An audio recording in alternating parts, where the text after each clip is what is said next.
You're doing a benefit tomorrow at Caroline's. Caroline's, yeah. For New York. For PlayStation 3? That's crazy. It's my daughter's school, public school 3. What the hell's wrong with You're giving back. What's wrong with your kid's school? All the money's going away. Really? Yeah. No, the city's cutting all the budgets. Oh, that's true. Wow, that's a nice thing of you. Well, it's my kid's school. All right, it's a little selfish. If I had no child in the school, I would throw rocks at it. Yeah. Just to be mean because it's funny. I couldn't care less about someone else's stupid, ugly child and his education. See their awful drawings knocked out of the window? Yeah, exactly. No, and I've earmarked the money for just my daughter's care. No other child is allowed to access a penny of it. She has a brand new computer. They're eating dust mites. Yeah, exactly. She's being taught by a Harvard professor, just one-on-one in the classroom. Hey, do you go to, like, your daughter's stuff at school, like recitals and... Well, it's not, you don't go to enjoy the show. I mean, it's really narcissistic, stupid parents that shouldn't have had kids. Yeah. That hope their kids are good at something. Good. That's not why you go. You don't go because, like, oh, my kid has maybe gifted at singing. No, your kid stinks. Welcome. But you're making your kid feel good by going. That's why you go. Yeah, that's why you go, so they could look out and go, where? If it's not your kid, you shouldn't bring other grown-ups and make them go because it's a support thing. It's not. No. It's not for the. But I go with my daughter on trips with the school. Oh, the field trip. Oh, okay. On field trips, I'll chaperone, and I go sometimes, and I volunteer for lunch recess, because that's a mess. There's nobody there doing it. Right. So the recess, kids don't get to. They get 10 minutes to eat and 20 minutes to play, and that's it. They're back. Every day. It's too crowded. Back into their cells. Yeah, it really is like a prison cafeteria. But I went on a trip once to the Botanical Gardens in the Bronx with my kids. Boarfest. Yeah. Holy plants. Exactly. Holy plants. That's going to hold a bunch of first graders' attention. Yeah. But so we go up there, and we're on a school bus. And it kind of gave me an insight into how the system works, because the school bus, I think of it as like it's the school's bus company. Uh-huh. These people drive school buses for the school. It's just a bus that the teacher called in, a yellow bus driven by some idiot. I mean, it's like, so we get on the bus, and the guy turns to me. I'm the first parent behind him, and he goes, do you know how to get there? I'm like, what? Yeah, he asked me, do you know how to get there? I'm like, no. And he goes, can you find out how to get there? So we're in the West Village. I never remember stuff like this when I was. Yeah, so I call up on my phone. I say, just go to the Bronx. We're going to the Bronx. So we're on the West Side Highway, and I call the Bronx Botanical Gardens, and I go, hi, I'm in a school bus full of children on the West Side Highway. I need to know how to get to you. And the lady says, you can't take a school bus on the West Side Highway. That's illegal.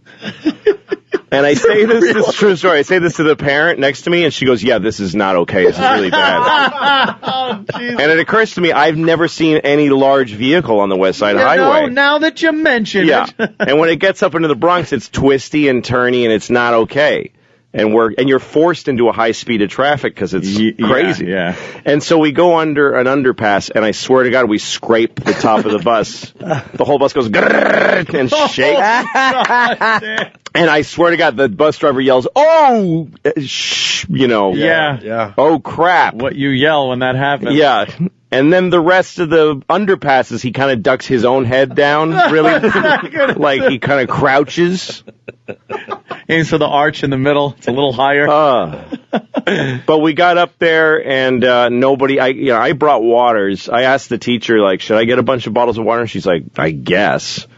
And I thought, well, that's because I'm like over parenting. No, it's because she just didn't care if people drank water. Unbelievable. And nobody brought sunblock. A lot of kids died. It was really, it really was like. That just sounds like abuse. Yeah, what the hell? It was a disaster. But you know what? The kids, we packed these kids, these heated, it was like summertime, these sweltering hot kids, unfed, into a little tiny classroom. They take you to these beautiful places, and then pack you into a classroom, and you have to listen to somebody. Oh, God. But the woman showed them how a seed becomes a plant. Yeah. Totally riveted audience. Oh, really? Totally fascinated. She was killing.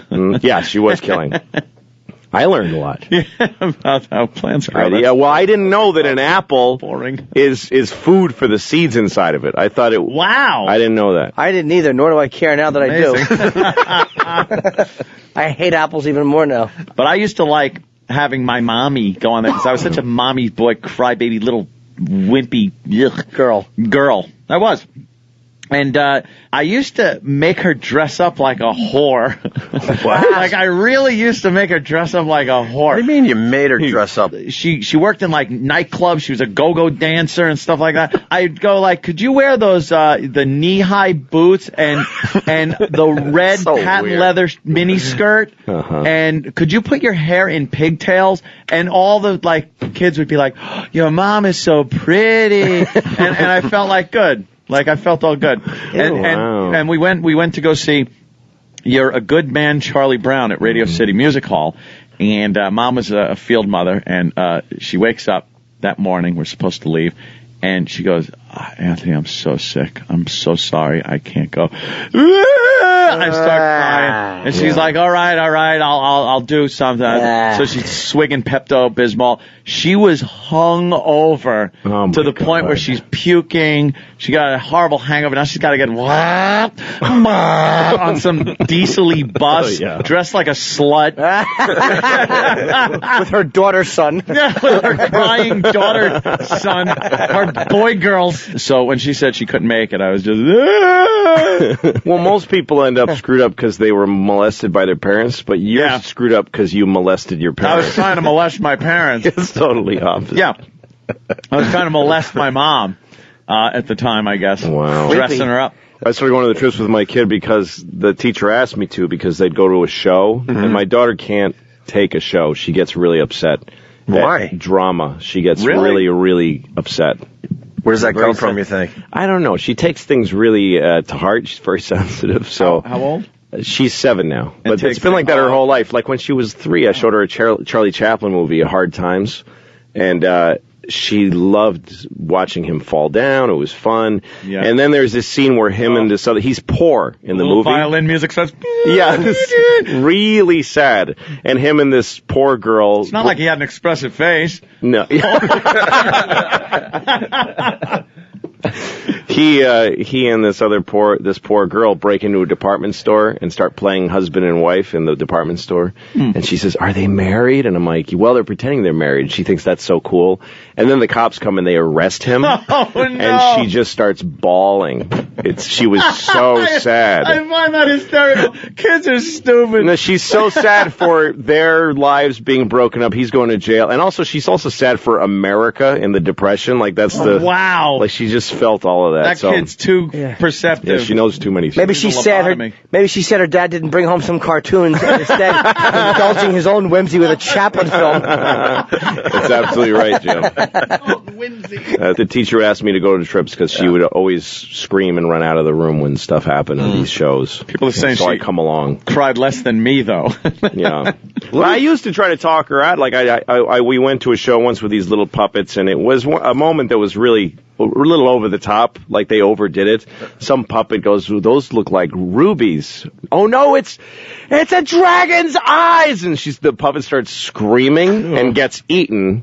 And my daughter, the scream that she let out with her hands over her ears.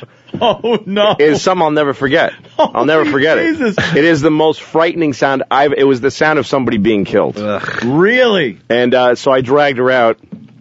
And beat the crap out of her. I just start hitting her. I don't know. I just wasn't thinking. I was just hitting. Who thought it was okay that a kid could see something like that? I don't know. I mean, the other kids are bored because they play, PlayStation. Yeah. So they kill hookers on their TV all day. So they can handle something like that. Dragon, right. Blue's a good father. I'm all right. So wait, what happened? Oh, so I took her outside, and I feel like I felt at the time that my job as a father is to break her of these fears. And I'm saying, look, if you're going to be able to enjoy some things, this isn't fear. This is about being thrilled. And she goes, but she argued forcibly and just said, "No, I don't like being scared. When somebody scares me, I get mad. I don't like it. I don't like when they do something scary without telling you it's going to be scary, and I don't see why anybody would want to feel that way." Like, she made such a case that I was right in the middle of her. I gotta respect this, you know? Should have just went, "No!" Don't look behind you. All right, listen, we gotta take a quick break. Louis C.K. That's something. What a perceptive kid, though. Yeah, he's really smart. It's been a long time, Lou.